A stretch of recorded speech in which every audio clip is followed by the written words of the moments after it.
It has been 100 days since President Trump was inaugurated for his second term in office. The 100-day mark is a modern measuring point for presidential administrations, and few have seen more action in the first 3 months than in this White House. But how are the American people taking it in?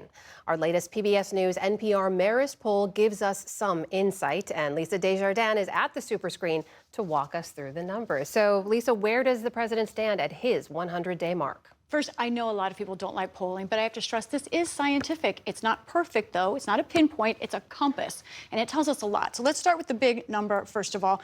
President Trump's approval rating, his first 100 days in this second term, 42%. Now, that compares with disapproval rating, 53%. So a majority of Americans in our poll disapprove of the job he's doing. That's just a pinpoint. Let's look at what that means as a trend. If you go back 2 months ago, February, here's what was going on. Trump was relatively 50-50. The Americans were not sure, approve or disapprove. But now look at this. Now there is, by 11 points, people disapprove of the job that he is doing. Now, let's put this more in a historical context. Where is he in terms of most presidents at this time in office?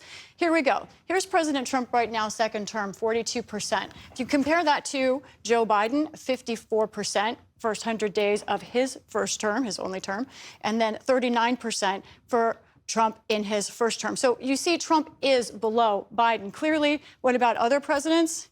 That holds up. President Trump in general, his approval rating for his first 100 days this term and his first term are lower than the historical averages, and certainly for any recent president.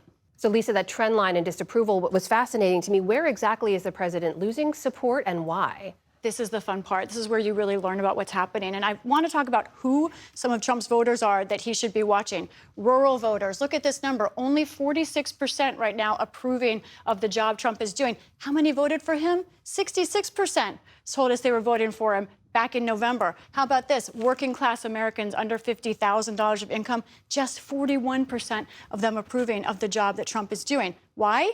How about it's the economy, stupid? Right now, every adult, you ask them, 55% disapprove of the job Trump is doing on the economy. That used to be his #1 issue. But look what it's doing with these groups. 48% of rural Americans unhappy with Trump on the economy. 57% of working class Americans unhappy with him on the economy. You dig down a little deeper, you can see one of the reasons: grocery prices. This poll was now. This is where Americans are at this moment. Rural Americans, 57% think grocery prices are going to go up in the next 6 months. Look at this. Almost 2/3 of working class Americans are nervous about grocery prices. Both of these numbers, Amna, are 10 points higher than they were just 2 months ago. It's fascinating on this single most important issue to most people as well. But Lisa, what about immigration? That's another big issue for the president. How's he doing on that? Right. On immigration, the president, this is his best issue currently. Now, that doesn't mean it's necessarily a total positive, because if you look at how he's handling the economy right now, 44% of Americans approve of the immigration handling for the president, 52% disapprove.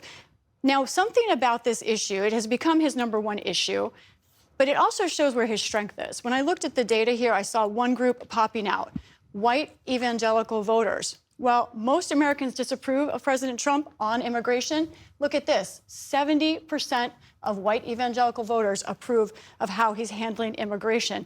Now, one issue for President Trump is due process. At least that's what our data seems to be showing us. We asked about the case of Abrego Garcia. He's the Maryland man who was protected from deportation, but nonetheless was deported to El Salvador, where he still is. His case is a due process case right now, the Trump administration keeping him in El Salvador. Do Americans approve of the handling of this case? No, they do not. 49% say we disapprove, just 35% approve. So, Lisa, when you look ahead, what are the potential flashpoint or other issues where things could shift in the days and weeks and months ahead? Well, it does come down to the economy. We saw overwhelmingly that people are concerned about, for example, grocery prices coming up.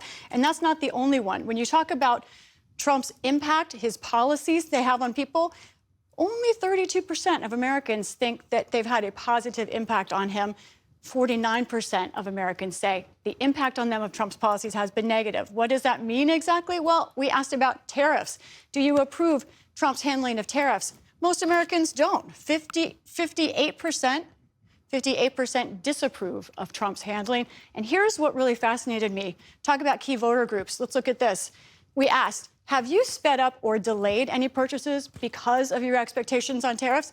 White voters, 40% said, yeah, we've changed our habits. But look at this. Black voters, Latino voters, 71%, 70% are changing what they're doing because of tariffs. These were voter groups that Trump did not win, but he made big gains in. That's how he was able to win the election, one way. And these groups have major problems with the economy. They're not the only ones. And this is why Trump's numbers are going down. All right, Lisa Desjardins back at the super screen for us. Lisa, thank you. You're welcome.